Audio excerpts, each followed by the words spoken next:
Hi, I'm Joellen Litz, Hi. and on behalf of the Commission for Women, I'd like to say congratulations on being nominated for the Women's Hall of Fame. Now, can you please tell me your name and a little bit about your family? My name is Dr. Marsha Novick. I'm the director of the Pediatric Weight Management Program. I've lived in Lebanon for the last 12 years, and I'm married to a wonderful family physician as well. And we have 3 boys, ages 16, 15, and 12. Do these wonderful people in your life have names? Yes, so my oldest son is William, my middle son is Timothy, and my youngest is Benjamin, and my husband's last name is Sheffield. Okay, So, wonderful. And can you tell me, at the weight loss clinic, is that a proper term? Is it a clinic or a program? yes, it's a program. You 13 years helping thousands of children. Tell me about it. So I started out actually when we lived in New Hampshire. I owned my own weight loss practice up there, and I was serving adults and children. But when we moved down here to Lebanon, I was lucky enough to land a job through Penn State. And I'm working now basically with kids from the ages of 2 to about 26 years old.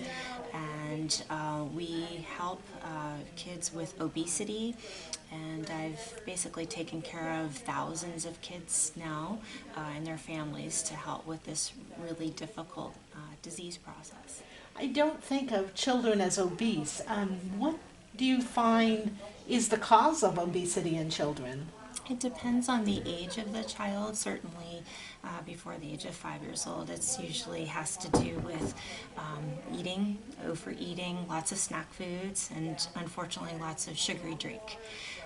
Once they hit school, then there can be trading of food on the bus, at school, decreased physical activity time, unfortunately, and because there are so many computers and video games and tablets and all the other technology that's available, this becomes a problem. And then certainly by adolescence, we as parents have a lot less control over what our kids are eating, so they go out to eat with their friends, and they also are involved with other activities, maybe not even video gaming, but even the arts and such, where they're doing a lot of sitting, a lot of sedentary behavior. And so what is one or two of the major things that will break the cycle? So what we try to do at the Pediatric Weight Management Program is we have a 4-step program. So step number 1 is basically trying to get rid of all the sugary drinks. And I think that we're pretty surprised. I think parents are pretty surprised by how the sugary drinks cause a lot of calorie intake. And so we try to basically have our kiddos drinking lots of water and white milk. Oh, milk, that's a good one. Yes, exactly. We love milk. And then step number 2 is trying to reduce the portion sizes in snacks. And for our adolescents often skip meals, particularly breakfast. So again, we're trying to have them eat on a structured program. So they're eating their breakfast, lunch, and dinner, and maybe 1 or 2 snacks a day. We also try to reduce those snacks as well and try to improve the quality of the snacks. And then step number 3 is trying to increase the physical activity time. We're aiming for 60 minutes a day of physical activity. Okay, that's a lot. Now, you also teach clinicians to become knowledgeable physicians. Tell me about that. That's correct. So I have medical students who I give lectures to. And then I have residents who rotate through my clinic and basically shadow what I'm doing. So I have pediatric, internal medicine, and family medicine residents who are who I teach, and they are rotating through my clinic on a weekly basis.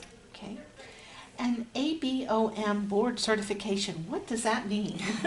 So the American Board of Obesity Medicine is a pretty relatively new board.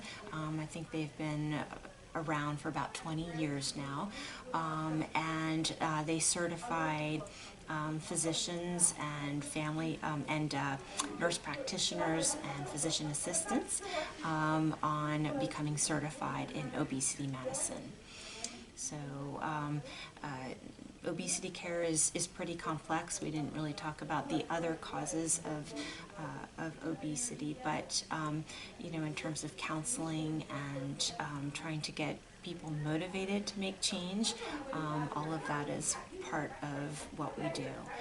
And so the American Board of Obesity Medicine tries to create a curriculum so that physicians who and other clinicians who specialize in obesity care are getting a good curriculum, because unfortunately we're missing a lot of that information when we are teaching our medical students and residents. Okay. Well, you know, I'm sure that of all these thousands of children, you've probably touched a few of them, and they might say, Doctor, I'd like to do something to give back to my community. What are your words of encouragement for the next generation looking to you as a role model? So one of the things that I would love and I love to hear is, you know, this has made a big impact on my life. And it can be anything. It can be increasing physical activity time and trying to promote that in a healthy way in their family, or in their school, or in their community. Also, one of the things that kids are really excited about actually is community gardens. And so I try to promote those kinds of efforts as well. Lots of bending and pulling and things in gardens. Yes, and I think that when you're touching the food and you're really integrated with the dirt and the, you know, the things that kids love to be a part of anyway, watering the plants, and then when they actually see the plants, they're willing to try those vegetables, which is actually pretty exciting to see as well. All in one, exercise and nutrition. That's right. Fantastic. Exactly. Thank you so much, and again, Oh, congratulations. Thank you very much. I'm very humbled, and I'm just so honored to be here. And I wanted to thank the Commission for their selection and consideration. Thank you.